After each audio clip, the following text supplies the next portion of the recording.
आज की एकादशी का नाम है सफला एकादशी।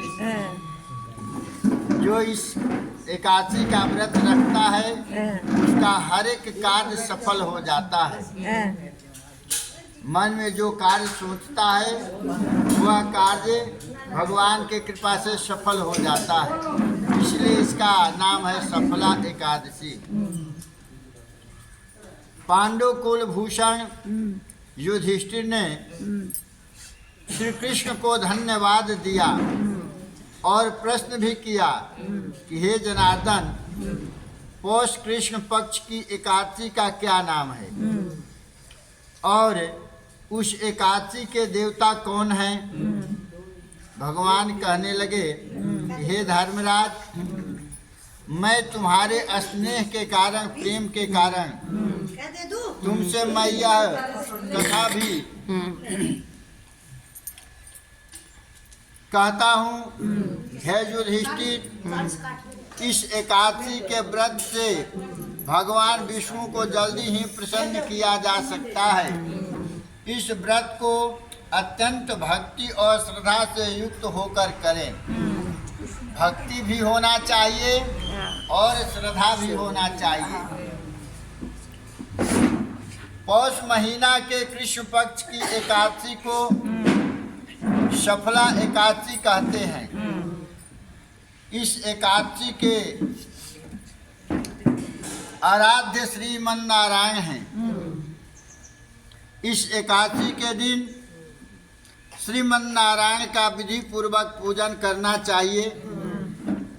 जिस प्रकार नागों में शेषनाग, पक्षियों में गरुण, ग्रहों में सूर्य चंद्रमा, यज्ञों में अश्वमेध यज्ञ, देवताओं में भगवान विष्णु श्रेष्ठ है, उसी तरह सब व्रतों में एकादशी व्रत श्रेष्ठ है। जो व्यक्ति इस एकादशी का व्रत करते हैं वे विष्णु को परम प्रिय माने जाते हैं। हे कुंती नंदन, मैं इस व्रत की विधि कहता हूँ कि व्रत कैसे किया जाता है। विष्णु पूजा के हेतु ऋतु के अनुकूल फल, नारियल, नींबू, नैवेद्य आदि चीजों से श्रीमन नारायण की पूजा करें। विष्णु पूजा कैसे करें? इस एकादशी के दिन जिस ऋतु में यह व्रत है उस ऋतु में जो फल मिल जाए, विशेष करके नारियल, नींबू, नैवेद्य मतलब मिठाई को कहते हैं, नैवेद्य आदि चीजों से श्रीमन नारायण की पूजा करें। रात्रि को कीर्तन शास्त्र पाठ करते हुए जागरण करें। इस एकादशी के व्रत के समान यज्ञ, तीर्थ, दान, तप अथवा और कोई दूसरा व्रत भी नहीं है। 5000 वर्ष तक तप करने से जो फल मिलता है उससे भी अधिक पुण्य सफला एकादशी का व्रत करने से मिलता है। हे राजन, अब मैं इस एकादशी की कथा विस्तार से कहता हूँ। अभी तो ये विधि बताए, अब इसका कथा क्या है इसे श्रद्धा सहित ध्यान लगाकर के सुने। बहुत समय पहले चंपावती नगरी में एक महिष्मान नाम का राजा राज्य करता था। उसके 4 पुत्र थे। उन सब में लुम्पक नामक राजपुत्र जो था महापापी था। 4 पुत्रों में लुम्पक नामक एक पुत्र जो था वह महापापी था। वह पर स्त्री तथा वैश्यासक्त था। उसने अपने पिता का धन इन्हीं कुकर्मों में नष्ट किया, बर्बाद किया। वह देवता, ब्राह्मण और वैष्णवों की निंदा करता था। प्रजाजन उसके कुकर्मों से बहुत दुखी थे। अंततः कुछ भद्र लोगों ने, भद्र मतलब अच्छे, कुछ भद्र अच्छे लोगों ने राजा से शिकायत किया। जब राजा को अपने पुत्रों के कुकर्मों का ज्ञान हुआ, समाचार मिला, उसने अपने इस पुत्र को राज्य से निकाल दिया। हताश लुम्पक वन में भटकने लगा। वह विचार करने लगा कि अब वह किधर जाए, क्या करे। अंत में उसने चोरी करने का निश्चय किया। वह दिन में तो वन में रहता था और रात्रि को अपने पिता की नगरी में चोरी करता था। इस प्रकार प्रजा को तंग करने लगा। सारी नगरी लुम्पक के कार्यों से भयभीत हो गई। वन में भी वह पशु पक्षी आदि मारकर खा जाता था। यदि कोई उसे नगर में चोरी करते पकड़ भी लेता तो राजा के डर से छोड़ देता था। कभी कभी प्रभु की कृपा अनजाने में भी मिल जाती है। लुम्पक के साथ भी यही हुआ। उस वन में जहाँ लुम्पक था, एक अत्यंत प्राचीन पीपल का वृक्ष था। उसी वृक्ष के नीचे महापापी लुम्पक रहता था। इस वन के लोग इस प्राचीन पीपल वृक्ष को दैव वरदान मानते थे।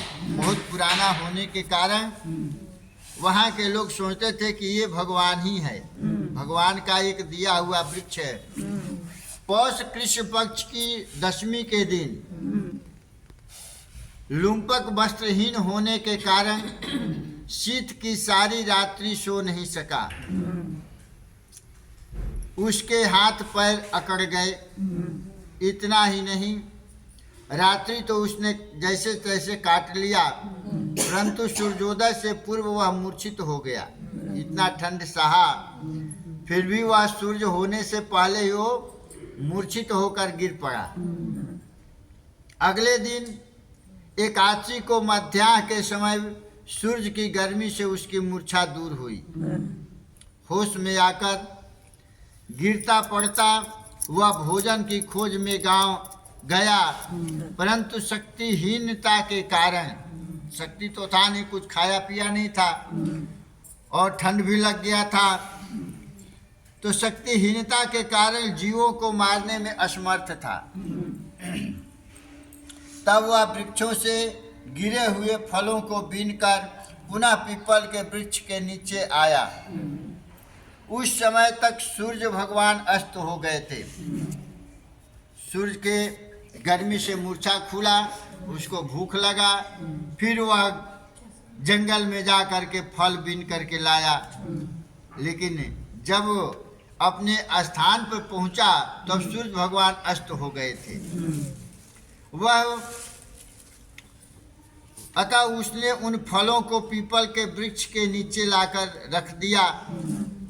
शरीर का कष्ट और निराशा ने उसे ईश्वर का ध्यान दिलाया, क्योंकि वृक्ष के नीचे गिरे फल उसको रुचिकर नहीं लगते थे। जब आदमी को कष्ट होता है तो भगवान जल्दी याद आते हैं, ऐसे भूले पड़े हैं। उसी प्रकार उसके साथ हुआ। जब कष्ट हुआ तो भगवान याद आए। तो कैसे याद आ रहे हैं? अपने उस फलों को, पीपल के वृक्ष के नीचे गिरे फल उसको रुचिकर नहीं लगते थे, अतः वह फल नहीं खा सका।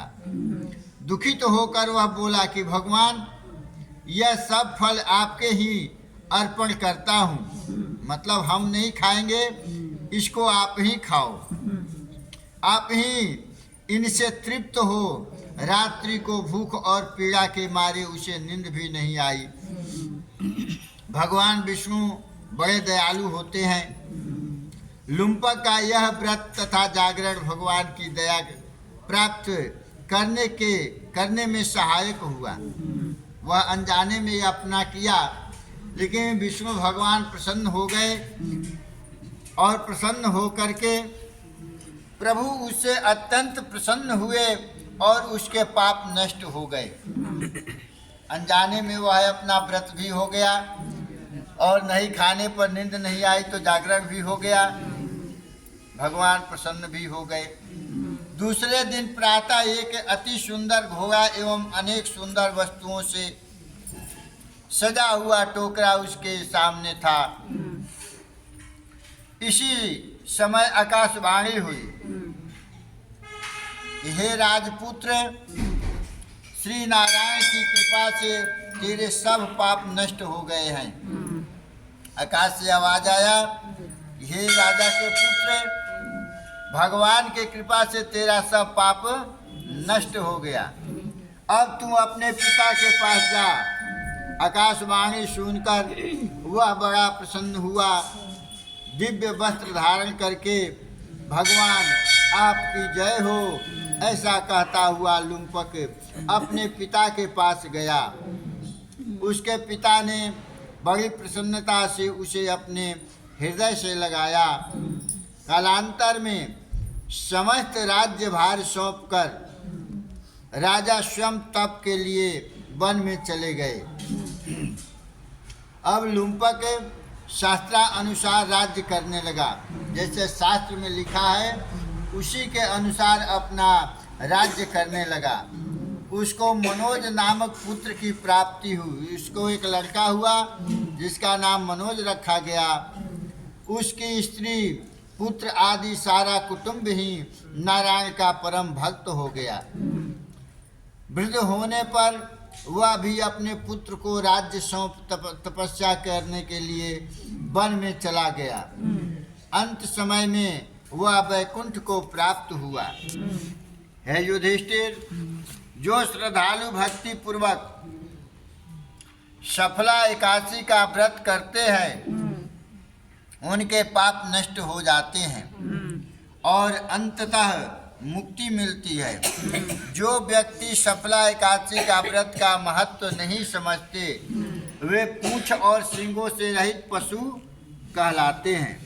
इस सफला एकादशी के महात्म के पढ़ने अथवा श्रवण करने से मनुष्य को राजसूयस यज्ञ का फल प्राप्त होता है। भगवान बड़े दयालु हैं। यदि प्राणी अपने अपराधों का प्रायश्चित करे तो ईश्वर कृपा मांगे उसे बड़े से बड़े अपराध क्षमा हो जाता है। बोलो वृंदावन बिहारी लाल की जय।